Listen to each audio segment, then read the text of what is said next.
जम्मू कश्मीर के पुलवामा जिले के त्राल में मिलिटेंट्स और सिक्योरिटी फोर्सेस के बीच एनकाउंटर में 3 दहशतगर्द मारे गए। दरअसल त्राल में 2 से 3 टेररिस्ट के छिपे होने की खबर मिलने के बाद आज सुबह फौज ने सर्च ऑपरेशन शुरू किया। उसी दौरान छिपे हुए मिलिटेंट्स ने सिक्योरिटी फोर्सेस पर गोलीबारी शुरू कर दी। सिक्योरिटी फोर्सेस की कार्रवाई में हिजबुल का कमांडर उमर फैयाज लोन उर्फ हम्माद खान जिसको कहा जाता है, इसके अलावा हम्माद खान के साथ साथ छिपे हुए 2 और मिलिटेंट्स को एक एक करके ढेर कर दिया गया, जिनकी शिनाख्त त्राल के ही आदिल बशीर मीर उर्फ अबू दुजाना और त्राल के ही रहने वाले फैजान हमीद भट्ट के तौर पर हुई है। फिलहाल सिक्योरिटी फोर्सेस ने पूरे इलाके में सर्च ऑपरेशन चला रखा है। दक्षिणी कश्मीर के त्राल के गुलशनपोरा इलाके में एक सूचना के आधार पर बीती रात कोऑर्डिनेट सर्च ऑपरेशन लॉन्च किया गया, जहां सूचना थी कि कुछ मिलिटेंट्स वहां एक मकान में छुपे हुए हैं।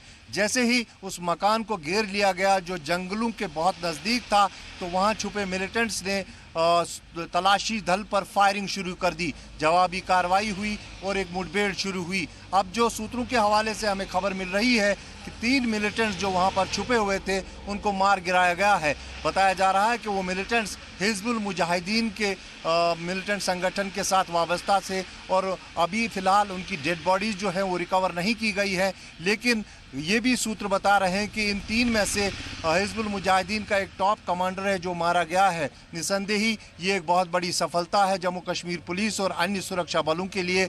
जिस तरह से एंटी मिलिटेंट ऑपरेशंस को जो है तेज़ी से किया जा रहा है, एक तरफ मिलिटेंट्स को अरेस्ट किया जा रहा है, वहीं दूसरी तरफ जहां मिलिटेंट छुपे हैं उन्हें के साथ मुठभेड़ कर उन्हें मार गिराया जा रहा है। कैमरा पर्सन अशरफ वानी के साथ खालिद हुसैन, जी मीडिया कश्मीर। और कश्मीर के कुलगाम में चेकिंग के दौरान 3 दहशतगर्द गिरफ्तार किए गए हैं। इन तीनों दहशतगर्दों के साथ एक डीएसपी रैंक के पुलिस ऑफिसर दविंदर सिंह को भी गिरफ्तार किया गया है, जो दहशतगर्दों के साथ ही कार में बैठा हुआ था।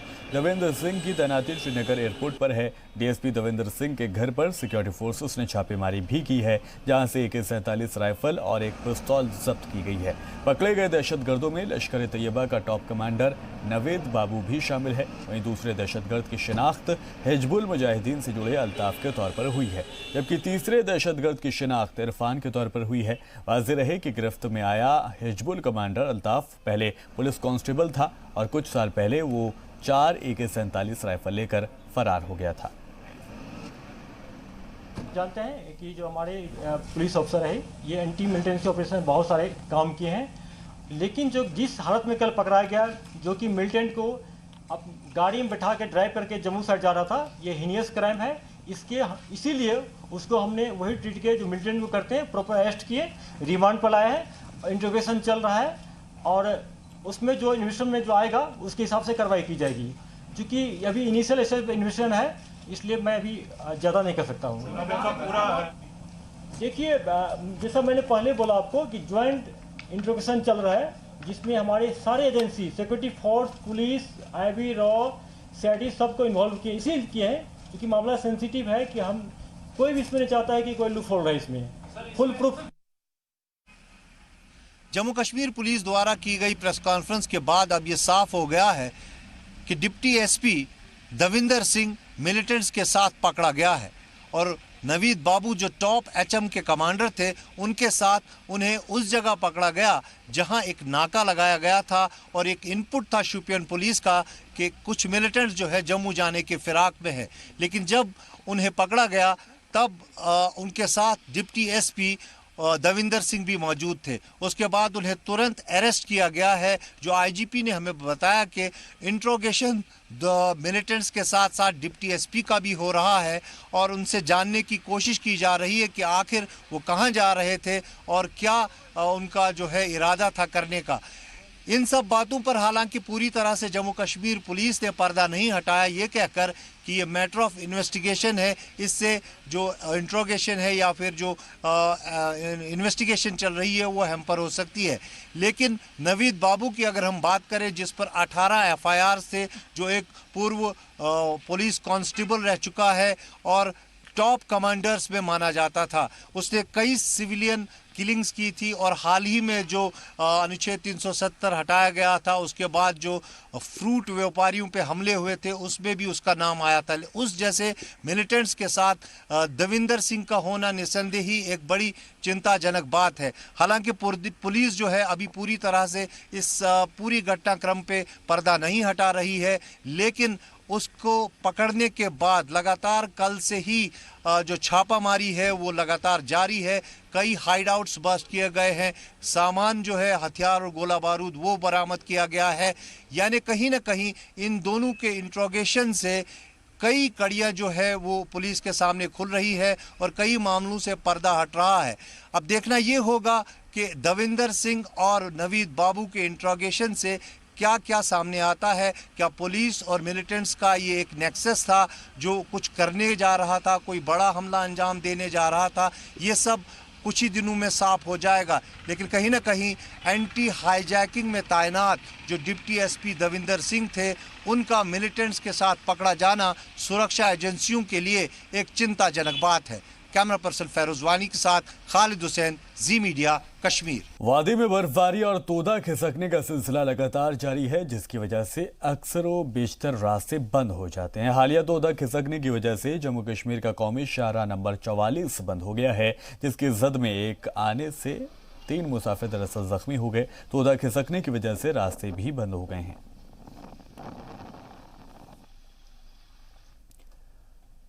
कश्मीर वादी में हालिया बर्फबारी से लोगों की मुश्किलों में इजाफा हो गया है और लोगों को रोजमर्रा की जिंदगी में सख्त परेशानियों का सामना करना पड़ रहा है। बर्फबारी के सिलसिले में मकामी लोगों का कहना है कि बर्फबारी तो मामूल के मुताबिक हुई और मैदानी इलाकों में बर्फ की सफेद चादर बिछी हुई है। बर्फबारी का सयाह खूब लुत्फ भी उठा रहे हैं। महकमा मौसमियात ने आइंदा दिनों में मजीद बर्फबारी की पेशेन गोई भी की है और लोगों से एहतियात बरतने के लिए भी अपील की गई है। वादी में बिजली के गुल होने की वजह से लोग सर्दी से बचने के लिए आग का रवायती सहारा ले रहे हैं। कश्मीर घाटी में बीती रात से ही बर्फबारी फिर से एक बार देखने को मिल रही है। बीती रात से ही लगातार यहां श्रीनगर सहित विभिन्न इलाकों में, चाहे वो गुलमर्ग हो, सोनमर्ग हो, पहलगाम हो, बर्फबारी का सिलसिला जारी है। और आप देख सकते हैं मेरे पीछे पेड़ जो है वो पूरे बर्फ से लदे हुए हैं, हर जगह बर्फ ही बर्फ दिखाई दे रही है। जम्मू कश्मीर राष्ट्रीय राजमार्ग को यातायात के लिए बंद कर दिया गया है, वहीं मुगल रोड भी यातायात के लिए बंद है, श्रीनगर लेह भी यातायात के लिए बंद है और एयर ट्रैफिक पे भी काफ़ी प्रभाव पड़ा है। वहीं दिक्कतें जो है काफ़ी बढ़ गई हैं क्योंकि नेशनल हाईवे जो है पिछले कई दिनों से यातायात के लिए बंद है। श्रीनगर में पेट्रोल की किल्लत देखने को मिल रही है, अन्य जो नेसेसरी कमोडिटीज़ हैं उनको लेकर लोग चिंतित हैं। लेकिन फ़िलहाल लगातार ये ठंड और ये बर्फ़बारी इसने कश्मीर घाटी में एक बार फिर से कपन जो है वो पैदा कर दी है। लेकिन यहाँ पर्यटक जो है निसंदेह खुश हैं इस बर्फ़बारी से और गुलमर्ग का रुख कर रहे हैं। वही अगर हम मौसम विभाग की बात करें तो मौसम विभाग ने पहले ही भविष्यवाणी की है कि आज से 14 तारीख तक कश्मीर घाटी में बारिश और बर्फ़ का सिलसिला जारी रहेगा। कैमरा पर्सन अशरफ वानी के साथ खालिद हुसैन, जी मीडिया, कश्मीर। तो वादी में बर्फबारी का सिलसिला लगातार जारी है, जिससे दर्जाए हरारत में जबरदस्त कमी वाक़ई हो गई है। पुंछ में भी जबरदस्त बर्फबारी जारी है, जिससे मकामी लोगों के लिए परेशानियां बढ़ गई हैं। लोग यहां आने वाले सयाह लेकिन यहां पर खुश नजर आ रहे हैं और वो बर्फबारी से काफ़ी खुश भी हैं। उधर भद्रवाह म्यूनसिपैलिटी कमेटी शहर की शाहराहों और गलियों वगैरह से बर्फ हटाने में नाकाम लोग नजर आ रहे हैं, जिसकी वजह से गाड़ियों और मकामी लोगों की आमद-ओ-रफ्त से काफ़ी परेशानियों का सामना करना पड़ रहा है। वाज़ेह रहे कि भद्रवाह में ज़बरदस्त बर्फबारी की पेशेनगोई के बावजूद इंतज़ामिया ने खातिर ख्वाह इंतज़ाम नहीं किया। इंतज़ामिया ने ना तो मशीनों और ना ही काम करने वालों के इजाफी टुकड़े का इंतज़ाम किया है, जिसकी वजह से परेशानियों में बहुत इजाफा हो गया है। इस सिलसिले में भद्रवाह के दुकानदारों, ट्रांसपोर्टरों और मकामी लोगों को परेशानी का सामना करना पड़ रहा है। भद्रवाह के सेरी बाजार, जय रोड, सरदार बाजार के अलावा दीगर इलाकों में भी बर्फ की सफाई का काम लगातार बाकी बनाया हुआ है और इंतजामिया की जानिब से बर्फ को पिघलाने के लिए नमक भी छिड़का गया है। हालांकि भद्रवाह के एडीसी ने इसकी हिदायत जारी की थी। उस दिन यहाँ पे जेसीबी लगा, रोड तो उठा, इन्होंने बर्फ़ तो साफ़ की, लेकिन उसके बाद जब यहाँ पे मौसम साफ़ हुआ उसके बाद आपको पता ही है रात का टेम्परेचर बिल्कुल माइनस में जाता है, और माइनस में जाने के बाद यहाँ पे आप खुद देख सकते हैं रास्ते की हालत, जो बिल्कुल अभी तक यहाँ कोहरा लगा हुआ है। और लोग पब्लिक जितने भी, मैं भी खुद दुकानदार हूँ, जितने भी यहाँ सारे दुकानदार आदमी हैं, इन्होंने खुद वॉलंटरी अपने परचेज़ किया नमक और वो डाला हुआ है। अभी तक पब्लिक ये यहाँ पे तो म्यूनसिपलिटी की तरफ से कोई भी आदमी अभी तक यहाँ पे नजर मारी, इधर देखिए पौड़ियों पे कोहरा लगा हुआ है, कल भी यहाँ पे 2 लेडीज गिर गई, यहाँ पे अब तक कोई काम उनकी तरफ से नहीं। कोहरे की वजह से काफ़ी स्लिप हो रहा है यहाँ पे कोई देखने वाला नहीं है, कोई मतलब नमक अगर कोई डाल दे तो उसकी वजह से ये कोहरा ख़त्म हो जाता है, ना कोई पुलिस वाला यहाँ पे है, कोई जाम लग जाता है, काफ़ी जाम लग जाता है, काफ़ी देर लग जाती है, एक फेरे में 3-3 घंटे लग जाते हैं। तो बर्फ़ की वजह से हम चाहते हैं कि यहाँ पे कोई आए, यहाँ पे ये कोहरा शोरा ख़त्म हो जाए, या नमक वमक कोई नमक डाल दे कोई, या और कुछ यहाँ उठा ले। परेशानी तो हमें बस यही बर्फ़ की वजह से कोहरा जो जम रहा है उससे काफ़ी सारी परेशानी आ रही है। एडमिनिस्ट्रेशन का ऑर्डर भी फॉलो नहीं किया जा रहा है। क्या मतलब एडीसी साहब की क्या मतलब पहले से सख्ती से उन्होंने ऑर्डर किया है कि हाँ जी जो भी इस पे अवेयरनेस का काम है, जो भी ये बर्फ़ उठाने का काम है, सब चीज़ एकदम क्लियर होना चाहिए नाइट में ही। तो हमें मॉर्निंग में जब सुबह यहाँ पे आते हैं तो किसी की टांग टूट रही है, किसी की कमर टूट रही है। पर्टिकुलरली उन एरियाज़ पे जहाँ स्लोप है, जैसे पासी अड्डा है, शेरी बाज़ार है, लक्ष्मी नारायण मंदिर से जब आप नीचे गुप्त गंगा की तरफ चले जाओ, जब कोटली बस स्टैंड की तरफ आओ, जहाँ ढलाई है हो रही है, वहाँ पर ही हमने कोशिश करी है कि वहाँ पर कोई भी गाड़ियों की पार्किंग ना हो। यूनियन टेरिटरी जम्मू कश्मीर के दूसरे हिस्सों की तरह जिला रामबन में भी रोड सेफ्टी वीक का आगाज हो गया है, जिसका इफ्तिताह senior superintendent of police Anita Sharma ने किया। इसके अलावा गवर्नमेंट हायर सेकेंडरी स्कूल में मोटर व्हीकल डिपार्टमेंट की जानिब से अवेयरनेस रैली का एहतमाम भी किया गया। इस मौके पर एसएसपी ने रोड सेफ्टी के मुख्तलिफ उमूर पर रोशनी डालते हुए सीट बेल्ट लगाने और हेलमेट पहनने की अहमियत पर इफादियत के बारे में बताया। वहीं एडीडीसी ने ट्रैफिक के उसूलों पर सख्ती से अमल पैरा करने की जरूरत पर जोर दिया और जिला इंतजामिया की जानिब से रोड सेफ्टी कवानीनों को ज़वाबित के बारे में बेदार करने के लिए मुकम्मल ताउन की यकीन दहानी कराई, जिसमें जैसे आपने देखा कि आज यंग जनरेशन यूथ को और स्कूल चिल्ड्रन को जो है शामिल किया गया है और एक रैली निकाली जा रही है। सारे शहर को जो है इसमें अवेयर किया जाएगा रिगार्डिंग रोड ट्रैफिक सेफ्टी जो रूल्स हैं और उनके बारे में, ताकि वो अच्छे से उनको फॉलो भी करें। वहीं टोडा में भी मोटर व्हीकल डिपार्टमेंट ने सड़क सुरक्षा जीवन रक्षा के उन्वान से रोड सेफ्टी वीक की शुरुआत की है। पूरे हफ्ते चलने वाले इस प्रोग्राम का आगाज सलबा की एक रैली को झंडा दिखाकर किया गया। इस मौके पर डोडा के डिप्टी कमिश्नर डॉक्टर सागर डी डोईफोडे के अलावा एसपी ऑपरेशन आरपी सिंह भी मौजूद रहे।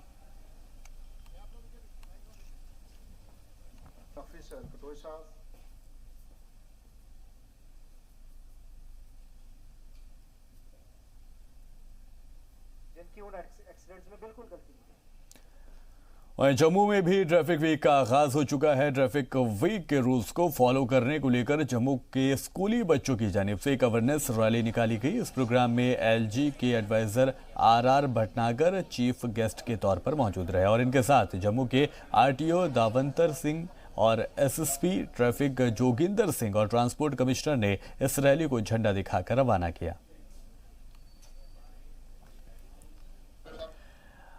कुलगाम में आरटीओ की जानिब से कमर्शियल ड्राइवर और कंडक्टर के लिए पेंटिंग मुकाबला और तिब्बी कैंप का इनेकाद किया गया। इस कैंप का इनेकाद मोटर व्हीकल डिपार्टमेंट की जानिब से सड़क सुरक्षा जीवन रक्षा के उन्वान से 31वें नेशनल रोड सेफ्टी वीक 2020 के तहत किया गया, जिसमें ड्राइवर और कंडक्टर के अलावा मकामी लोगों ने भी हिस्सा लिया। इस मौके पर ड्राइवर और कंडक्टर को गाड़ियां चलाने के वक्त मोहतात रहने की सलाह दी गई और ट्रैफिक रूल्स के तय बेदार भी किया गया।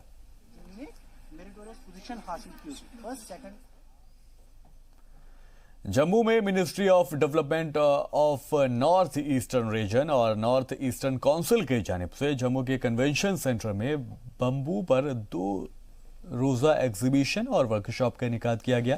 एग्जीबिशन में बम्बू से बने सामान का स्टॉल लगाया गया। वहीं नॉर्थ ईस्ट से आए फनकारों ने नौजवानों को भी कई तरह की जानकारी दी।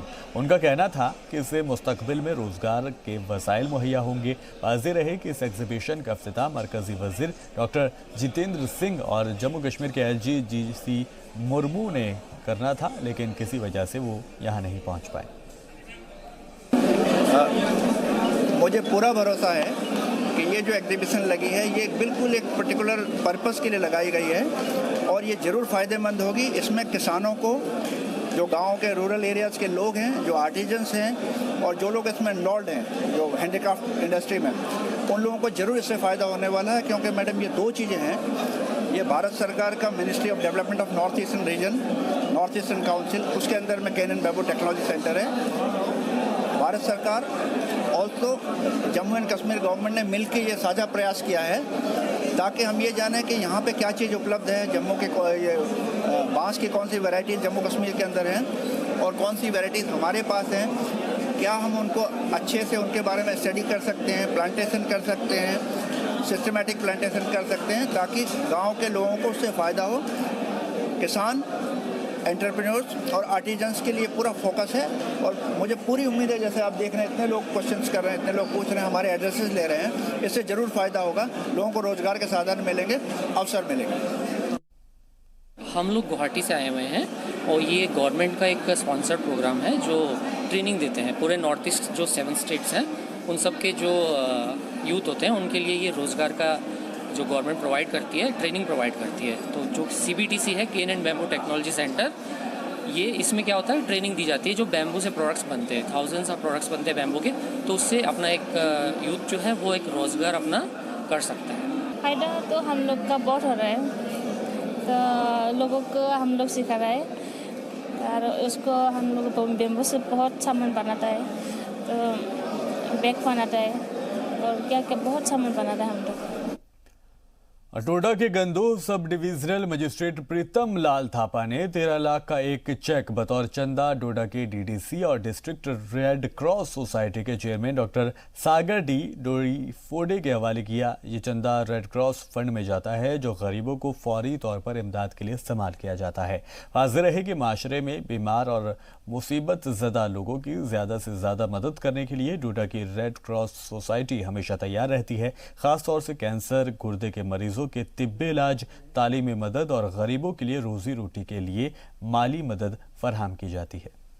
उनको मोटिवेट किया कि एक बड़े जेन्युइन काज के लिए ये पैसा यूटिलाइज होता है। यहाँ कहीं भी असिस्टेंस, इमीडिएट असिस्टेंस की ज़रूरत पड़ती है, कोई एक्सीडेंट विक्टिम है, कोई डिपेंड, उनके साथ कोई अटेंडेंट नहीं है, ऐसे मौके पे ये पैसा यूटिलाइज होता है। या कोई किसी एक्सीजेंसी होगी, कोई एक्सीडेंट हो गया या कोई आगजनी होगी, तो मिनिमम असिस्टेंस इसमें हम थोड़ी बहुत प्रोवाइड करते हैं एज इमीडिएट असिस्टेंट। तो लोगों को मोटिवेट किया, तो विद इन 1 मंथ हम ये अबाउट 13 लाख हम ये रेज कर पाए, जो मैंने आज in the form of draft DC साहब को हैंड ओवर किया है। तो कोशिश करेंगे आगे भी हम लोगों को मोटिवेट करेंगे और कितना कंट्रीब्यूट हम कर सकते हैं।